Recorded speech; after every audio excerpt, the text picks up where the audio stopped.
we can begin to help today. Yep. But mentoring, starting an organization, being a part of an organization, talk to the young kids around you, there are things that you can do. And you remind me and myself of basically saying, for the rest of the time I'm here on earth, my job is to see improvements with our people, try to Yep. solve this maze that we haven't been able to get out yet. And I hold everybody accountable. I hold this system accountable. I hold parents accountable, because you're saying, you speaking to an 8-year-old boy with that type of mentality. I gotta say, where are the parents? Where is the guidance? What is he actually seeing in his house Yep. that makes him think that's all that's possible? You know what I Yep. mean? So Yep. we got a lot of work to do, and we got to hold everybody accountable that's involved. That's parents too. You know what I mean? Man, let me tell you, you brought up something that sparked something in my mind. I was thinking about how many parent involvement workshops I've done. So the principal bring me in to talk to the parents, and every principal always tells me the same thing. They say, "O'Nae, we don't have a problem getting the parents here whose students are doing well." He said, "Our challenge is getting those parents here whose students aren't doing well." And then they Wow. always follow up with this, "But they're at every basketball game. But they're at every football game. But we cannot get them to come and see what's going on the academic side," right? hmm And so hmm that is our challenge. We got a major challenge of just getting them to show up. When the robotics team is being built, why don't we see that as important? hmm Why do we only see basketball and football as important? Why don't we see the hmm robotics team and the STEM team being put together? Why don't we want our young men in that? hmm And so we have some priority issues, man, Definitely. that have to be challenged, man, hmm and reinforced. We need some positive reinforcement. Definitely, definitely. And several years back, I had to challenge myself because I'm an ex-athlete who has 5 sons, and I found myself early in their life treating basketball as if it had to happen, right? And what woke me up one day, OC, is my son was playing AAU basketball. We had a lot of white parents around us.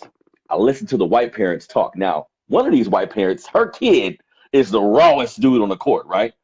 And they was like, "So was he getting letters to college or whatever?" She was like, "I don't know. I mean, we're not even thinking about basketball." She kind of giggled. "We're not even thinking about basketball for college. He Wow. out there having fun." I'm like, wait, what? Oh, so this is us who put this on our kids. So from that day forth, I said, "Look, if you want to play hard, and I'm going to put everything into it that you put into it, but right now we're establishing something else that you may want to do with your life. This Yes. isn't fair to you, and we're not going to let these damn cultural inequities affect us like this, because this is a black thing. We have to be specific with this. Asians ain't dependent on basketball. Mexican kids ain't dependent on basketball. We do this thing in our community." So I had to step back and say, why? Like, why is this game so important to me? Like, this boy ain't smart. Like, he can't be on the math team or the debate team or any of these things, right? But I think it starts with us as parents kind of setting the trend. I tell people all the time, your household is like a small country.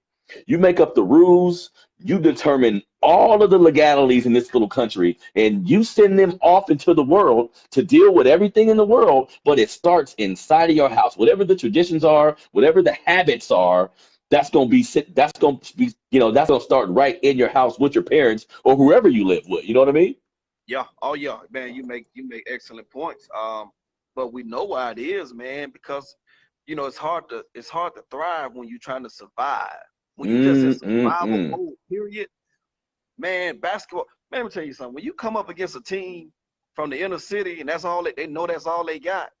Man, they will bust your tail, man. And we be around guys that are spoiled, that have been baby. They get out there on that court, man. They so soft.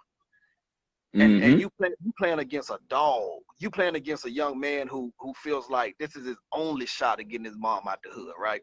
And Yep. so he giving it all he got. Man, he got that Derrick Rose energy before he got hurt. He Uh-huh. attacking the rim. You know what I'm saying? He attacking the paint. And so, but we also have to tell that young man, man, I never forget. We was at a school in Panama City, Florida, and there was a young man walks in. He had just made a 36 on his ACT. That's a perfect score. That's high as you can make.